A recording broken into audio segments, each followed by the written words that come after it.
This is the Theology of Music. My name is Ronnie Blanchet, and this is my uncle, Temo, Moreno. Yes, how you doing, man? Doing all right? Good Yeah? to see you, Ron. Good to see you, too. It's Good been to see you a on my turf. beautiful day, and, we're here right now in the clubhouse. The clubhouse is... We call it the Playhouse. Or the Playhouse. It's the Playhouse. My bad. With the Playhouse, this is a great place. I like it already. Why am I having this interview with you? You're probably wondering that. I think that there are a lot of artists, a lot of Christians that want to make art. Specifically, he is a painter. Amongst other things. So this isn't musical, but it's still within the same scope of art. You being a painter, tell us a little bit about you. Well, I'm an artist. Been an artist since I was 16, and I would describe myself also as a Christian. So that would make me a Christian artist. That's right. And specifically, my style of work is typically in the category of narrative art, because I like to tell stories or display a message in my work. Mm-hmm. A lot of my work has its own characters. So, but in general, there's a certain narrative or storyline or message, and that would make me a narrative artist. Okay, and so a little bit of your background. Give me some of your bona fides. Where'd you go to school, and what did you study? What was your experience? Yeah, so I started when I was 16 years old. This is abruptly after a traffic accident I was involved in. I don't know about that. Did I ever tell you about that? No. Oh, no. Yeah. Tell me now. Yeah. I was 16 years old, riding my bike out in the countryside, out in the dark, wearing my headphones and no helmet. And all of a sudden, there was a car weaving in back behind me, and I was struck by that car. And I was laid up on the side of the road. The shorter story goes that I was recovering for several months. I was bedside for probably about 3 months. All I could do was crawl because I couldn't use one of my legs. Wow. And during that time of recovery, that's when I said to myself, can I still draw? Because I knew that I could draw back in my earlier years, particularly as an elementary student. But I didn't know that would come back, and it came quite quickly at 16. And shortly after that, I knew that I was going to be an artist for the rest of my life.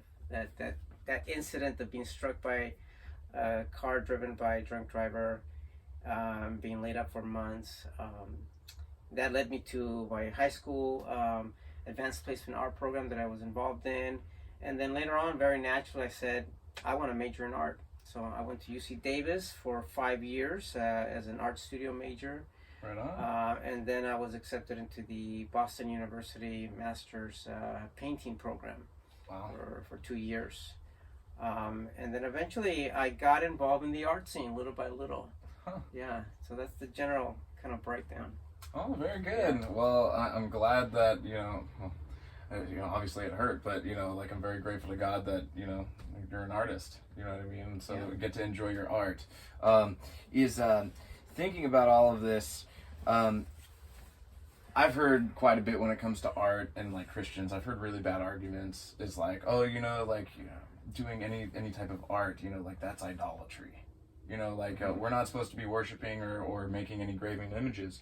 So, paintings, sculptures, I know that you're not a sculptor, but why is art permissible for Christians? Shouldn't we be the last ones to be doing any art? Especially this is stuff of the world. We're supposed to be focused on the spirit, right? You would hear, I've heard things like that. So what would you say to that? Why is art permissible for Christians? Yeah, well, as a literate biblical Christian, meaning I read my Bible. Yeah, good. I don't see anywhere in the Bible that does not permit the making of art. In fact, it promotes art, especially as we see in the Old Testament. That's right. The tabernacle, the temple. They were incredible artists back then. Mm-hmm. And certainly that carries itself onto the current era.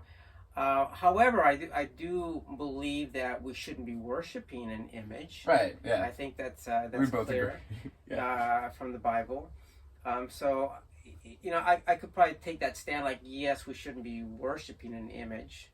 But certainly when it comes to illustration, it's for people to understand the Bible better, Yeah. or to understand biblical principles and beyond the Bible, things about humanity. Mm-hmm. We can use art to beautify, to inspire, and to educate, and to honor God through that. That's right. So you would say it's not only permissible, but it's like biblically demonstrated to do so. Yeah, And it yeah. was. It's my gift also. So we are to use our giftings to honor God and to serve others, and that's what I do. Right on. I'm in total agreement. Is there a biblical precedence for us to do art? Like obviously I'm an artist in respect of music, but you're an artist in respect of painting and this kind of what was you said My narrative? medium? Yes. Or my style? Well, my style is narrative art with, for the most part, an emphasis in realism. I like to create realistic imagery, recognizable imagery that, oh, that's a plant or that's a person. And I especially love to paint things that are photorealistic in style. Not all the time. A lot of times that's the work that I lean towards. As far as the medium that I work with, I'm not sure if that was the question also. Just so I can clarify, I don't want to tag you as the wrong thing. Yeah. So I would be classified in many ways. I do a lot of public art, which I cover masses of wall space. I've done illustration for businesses, companies. I've done portraiture for various independent clients. So that's part of my freelance world. But I also do artwork that's pretty much for me, for my purposes, for my self education, perhaps, or inspiration. I'm illustrating a book of the Bible called The John Project, or that's the name of the project, The John Project, based on the Gospel of John. And I also have a full line of characters that I created back in college called the iButts. And the iButts are like cute and quirky and weird, and on the surface level, they're somewhat easy to understand because they're silly and they're kind of weird and cute at the same time. But there's a deeper narrative into the story of the iButts. All of my work, it really sets the platform for my reflection of how I love people and honor God, and how I can communicate that through my work. Okay, so you're talking about honoring God. So I understand that there's a biblical precedence, but what would be your biblical precedence that you see as being an artist? You said something about calling earlier. Like how do I know, or how does anybody know that there's actually like a calling that somebody has to art? Like, what if it's just imaginary? Like we just kind of feel that way, and so we're led that way. So again, I'll reiterate the question. What is the biblical precedence for us to do art? Yeah, well, I'll have to step back a little bit before I answer that question. I think everybody has a purpose. I think everybody has a God-given purpose. Everybody is commanded, and I'll use that strong word, commanded, expected, called to love God and to love others. In terms of the way that we express that, well, we reflect on what our skills are, our inclinations. For me, it was very clear that I was good at drawing. That was backed up by a strong imagination. And so when I think about my skills, and I think about that universal principle to love God and to love others, well, you put them together and you go, okay, how am I going to love people and love God through my role as a public artist, through my role as an art teacher, because I'm also a full-time high school art teacher. How am I going to honor God through the John Project, the Gospel of John Project, and love others, and so forth and so on. So we did talk a little bit about where there's like examples in Scripture where you see a Solomon's temple, or you see even, let's go farther back, is like God creating everything in like 6 days and then resting on the seventh. We can see all sorts of creation. Could you, or art. Could you give me some examples that kind of stick out to you within Scripture that would, reinforce the argument that you have presently, but that I've also made before, that art is actually a biblically mandated thing? Yeah, I think you hinted at that just the creation process of the Genesis narrative of how God created the world and people. I always look at nature and I go, wow, God is quite an artist. He can create the scene and it moves. The private lives of leaves. Yeah, no, exactly. And I see me as an artist just echoing a little tiny bit of God's creation, and I'm trying to kind of echo that and reflect that a little bit through my renderings of what a person looks like and what a person feels like, and how a person should live out. Those are all creation things that me as an artist echo back to my audience. Would you say that because you appreciate God in that way, is that what draws you to realism? Well, I think realism is a visual language that most people can understand. Oh, okay. So when I think about abstraction, and I love abstract art, I do some of it myself actually, and I incorporate that in my work. But there's something about abstract work, non-objective shapes that are just kind of creatively put together, that limits my visual language, at least, in trying to communicate a message or a narrative. There's something about realism. Boy, that looks like a flower, and it looks like it smells beautiful. Right. That gives realism that power. And very recently, I applied for a mural commission in Sacramento, and I was up against about 50 other artists for 10 lead positions to do 10 murals, and I barely missed the cut.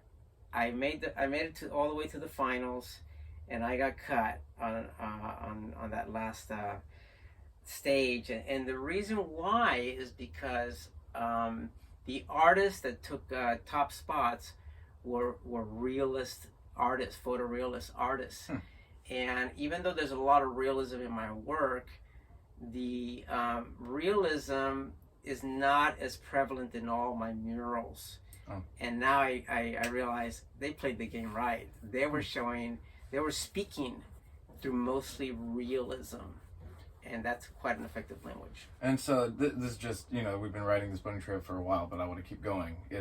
So with this, would you say that at least within that time period, that the audience was looking for more of a realism or a realist kind of approach to artwork? Are you talking about the Baroque or the Renaissance? No. What I was talking about in that competition that you had amongst those other artists, why they won out. Oh, I wasn't sure what the city of Sacramento was looking for. That was the first time I've ever competed against other professional artists. So when you're in any kind of competition, you got to know the game that you're getting into. Right. I got into this competitive, I guess not. It wasn't a show, a competition. To get a mural commission, not knowing the game. So had I known the game, I would have formatted my images differently. I would have been more specific about maybe highlighting my realistic work. So I would have tailored it a bit more, to what the judges were looking for. All right.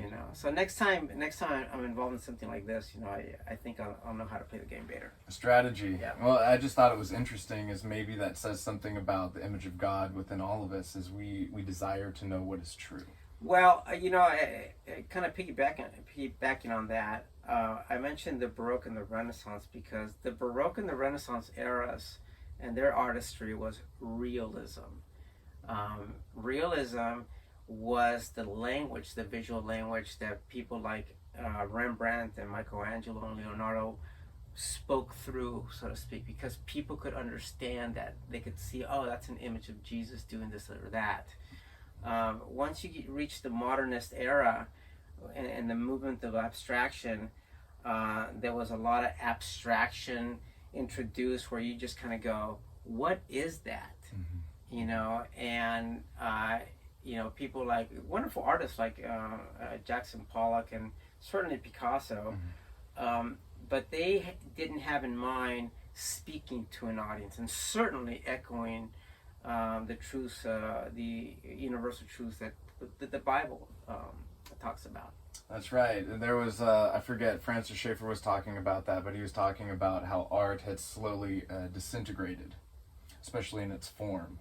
Going from like Michelangelo to, you just said Pollock, or talking about Picasso, is you see this kind of a fracture within the artwork. And so it's more images and kind of abstract shapes rather than a cohesive narrative. And it was very inward.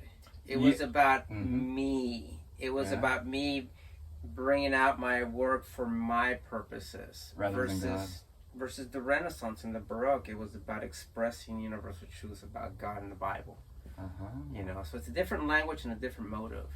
So, my favorite 20th century artist is actually Norman Rockwell, who was a realist. He wasn't considered a true artist because he painted for magazine covers, but he was later recognized, much more as a true artist. But he spoke through realism. He painted a lot of everyday people that had an everyday story that people could understand.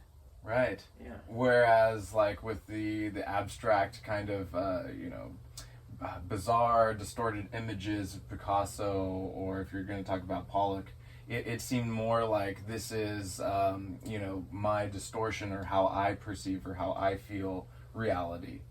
Like very emotive works, and I think that there's some good to it. But like at the foundation, I think that you're very correct when you're saying, and actually I didn't think about it that way, is the me quality of the art. And you could see the manifestation of that today. Yeah, I know. And nowadays it's about, this relativistic approach to making art. That it, in some ways, is still very self-centered, in my opinion. It's still about me, and when I do artwork now in the 21st century, it comes back to that Renaissance and Baroque approach. It's about reflecting universal principles about God and humanity as displayed in my work.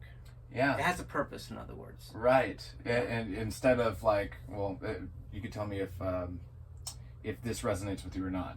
Like basically, like your art is what is true and how can I reflect that rather than let me impose my truth on it. Yeah. So the modernist was kind of digging for truth from the inside. Yeah.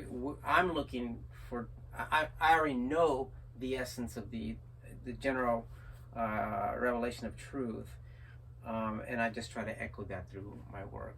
Right, and let's talk about that. That was a perfect transition. Is how do you then reflect the character of God in your work? Yeah, well, there's three main bodies of work that I'm focusing on right now. The first one is public art, and typically, actually in all cases, these are hard commission projects that I do within a public setting. It could be a business, it could be a school, and the client requests for me to do a piece of artwork that looks beautiful for their space. Right. And so typically I'm given some very general guidelines for a theme. And my approach to public art is to, first of all, consider the fact that it's public and it's art. So public for me involves everybody. Okay, so my viewer is everybody. Okay, any social political background, racial backgrounds, age backgrounds, that's the public. That's everybody. So Public square. for me, as a Christian artist, I consider, how am I going to create a space that is welcoming to the public, to anybody, while also echoing who I am at the core level, who I am as a Christian. Not that I have to create biblical imagery in public art. In fact, that wouldn't be a wise decision on my part as a public artist, because a lot of people would not be able to not only not connect to biblical imagery, but in many cases simply flat out be offended or even attack it. Okay, so I have to consider the fact that it's public art, at the same time creating a foundation for me to have a good relationship with the public. Okay, so go ahead. Oh, so what I would say, personally is, just to quote something that Douglas Wilson said. He said something about the public square. If people did not want us to address them or to attack them within the public square, witness to them, but it could be perceived as an attack, then they ought not have crucified Jesus in the public square. And so I think communication narrative art is really important. I don't think that we ought to do it mean-spirited awfully. You know what I mean? I don't think that we should be attacking people per se. Yeah. But I think that no matter what our art does, is it is telling a narrative, it is telling a story, and that we can't necessarily be neutral with it. So I think that we might share agreements there. I actually want to engage with that a little bit, but I first want you to continue talking about your other areas of art. Well, actually, with public art, my goal is to also establish good relationships. Right. It's within those relationships that I tailor opportunities where I can have deeper discussion about deeper matters. Okay, that may give me the opportunity to share who I really am, as a person of faith. So that's public art. The other form of art that I'm focusing on currently are the iButts, as I said. And these quirky characters were created back when I was in college. Way before DreamWorks. Exactly. Yeah, way before, dude. I was 19 or 20 at the time, and I had no idea that these... Or Pixar, sorry. Pixar, exactly. Pixar, that was it. Pixar. My bad, DreamWorks. I had no idea that these characters would eventually evolve into narrative scenes, and then eventually into very established characters, and then a storyline. And then that storyline would actually become a lot more sophisticated well into, 20 years after I created them. And I'm happy that, to be honest with you, that they never got successfully marketed, because there were a couple of opportunities that I had to work with businessmen that probably could have taken the iButts in a bad direction. Being a vulnerable young artist who just wanted to make it, And so I'm happy that I didn't have that opportunity to have my work being mutilated, Good, yeah, thank God. And so, as I think about, the current animation studios that are huge, I'm glad that I didn't get picked up by an animation studio, because nowadays I am not as happy with the direction that they're going with their storylines, and how it really doesn't echo my worldview, basically, as a Christian. Okay. So, but the iButts, interestingly, eventually developed into a very rich and creative narrative of the Old Testament all the way to the New Testament. It is really an echoing of the perfect creation of a world that was perfect, with its beings that were perfect in morality, but eventually being tainted by the influence of humanity, and eventually going through a decay, and eventually being in need to be restored or rescued. And having a Messiah type character be that I-But that would come into I-But world and rescue the I-But race into, or restore it to what it used to be. And that is the narrative of the gospel, is God making a perfect creation and have that creation be tainted by our own sin, and going through stages and levels of decay in need of a savior. And that's where Jesus comes along. So embedded in this quirky story of the I-Buts through a lot of quirky humor, and that's the other thing about the I-Buts, is that there's this surface humor behind them, silly, with layers upon layers of depth, of a very rich story that goes back to the gospel. Then there is the John Project. The John Project is just boom, just gets it out in the open. This is the gospel story of Jesus and his message, his life, as illustrated in the Gospel of John. And I take a passage or a verse, and I really read it and study it and meditate on it, pray about it, and then come up with illustrations that echo the gospel story of John. It's a 20-year project that I have. I told myself, if I could illustrate the Gospel of John, it will take me 20 years because of my style, very intricate realism. It was great what you showed me so far. So thank you. And so my goal is to illustrate the Gospel of John 1 hour a day, every day for the next 20 years. And I am now on year 10 and 5 months right now. Dang. Yeah. Wow. Every day. Yeah. And we talked a little bit about John 6. So I'd like to hear your thoughts about that later. But yeah, so you're just to recap the three different worlds of art that you exist in. So first is your private art or public art. Public art, yeah. And then second, that's the I-Buts. The I-Buts. Which I would say that I find a lot of parallels with my own work there. I would see a lot of parallels. I see a lot of parallels there within Scripture. Yeah. Which is awesome. I love that, through honest, real story. And then you're able to demonstrate that through the characters. Yeah. And there's something so beautiful about that, and I love it. Yeah. And then third, that's going to be the John Project. Or that is the John Project. Yeah. So why do you split these things up within your own body of work? Yeah, well, it's three bodies of work that I was just led to. I never had foreseen myself being a muralist or a public artist when I was in college. A couple of my professors saw that in me, but I didn't see it.